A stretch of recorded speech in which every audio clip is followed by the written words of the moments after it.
আসসালামু আলাইকুম প্রিয় শিক্ষার্থী বন্ধুরা। আজ 24 ডিসেম্বর 2024 প্রতিদিনের প্রকাশিত বিভিন্ন দৈনিক পত্রপত্রিকা থেকে সংগ্রহকৃত আমাদের প্রজ্ঞাপন প্রতিদিনের কারেন্ট অ্যাফেয়ার্স। সম্প্রতি ইসলামিক ফাউন্ডেশনের নতুন মহাপরিচালক হিসেবে যোগ দিয়েছেন কে?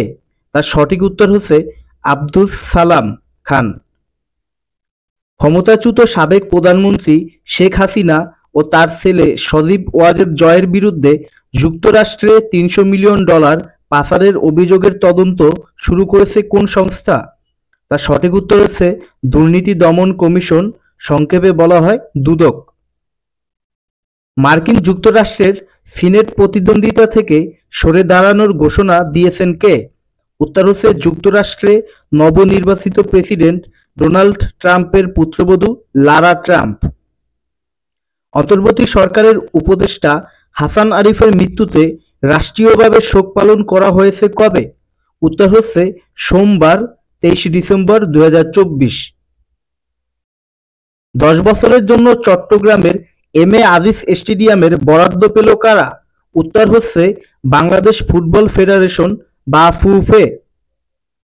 শেখ হাসিনাকে গ্রেপ্তারে ইন্টারপোলের রেড নোটিশ জারির আবেদন করেছে কারা? উত্তর হচ্ছে আন্তর্জাতিক অপরাধ ট্রাইব্যুনালের প্রসিকিউশন।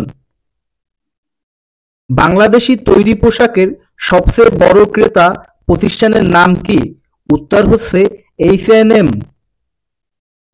প্রথম বিটকয়েন ডিজিটাল মুদ্রা তৈরি হয় কত সালে? উত্তর হচ্ছে 2009 সালে। পানামা খাল কোন দুটি মহাসাগরকে যুক্ত করেছে? উত্তর হচ্ছে আটলান্টিক ও প্রশান্ত মহাসাগর। মাসাকো জনগোষ্ঠী কোথায় বসবাস করে? উত্তর হচ্ছে অ্যামাজন জঙ্গল, ল্যাটিন আমেরিকা। 2024 সালে বুকার পুরস্কার লাভ করেছেন কে? উত্তর হচ্ছে লেখক সামান্থা হারবে, যুক্তরাজ্য। জেনারেশন জেড এর জন্মগ্রহণের ব্যাপ্তিকাল কত? উত্তর হচ্ছে 1997 থেকে 2012 সালের মধ্যে যাদের জন্ম হয়েছে। বাংলাদেশের চতুর্থ অর্থনৈতিক শুমারিতে কতটি প্রশ্ন উঠে আসে? উত্তর হচ্ছে 65টি।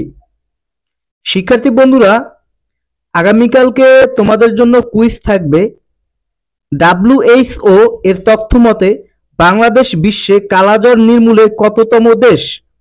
ভিডিওটি ভালো লাগলে অবশ্যই প্রজ্ঞাপন ইউটিউব চ্যানেলকে সাবস্ক্রাইব করবে। ধন্যবাদ সবাইকে।